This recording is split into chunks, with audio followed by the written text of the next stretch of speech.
அனைவருக்கும் வணக்கம். நம்ம வீட்டில் உள்ள ஏசியை சரியான முறையில் பராமரிக்கலைன்னா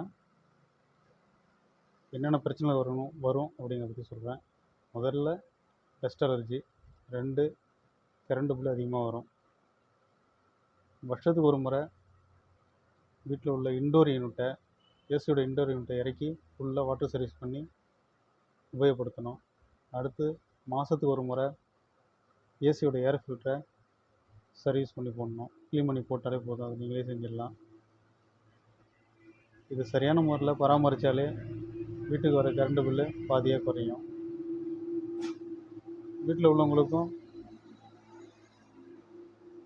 டஸ்ட் அலர்ஜி இது போல் பிரச்சனைகள் வராது. இந்த வீடியோவில் பாருங்கள், ஒரு யூனிட்டை நாங்கள் எப்படி சர்வீஸ் பண்ணி மாட்டியிருக்கோன்னு. அதில் எவ்வளோ அழுக்கு இருக்குங்கிறதையும் பாருங்கள். இது போல் அழுக்குகள் சேராமல் இருக்குன்னா சரியான முறையில் சர்வீஸ் பண்ணி பராமரிக்கணும். நன்றி, வணக்கம்.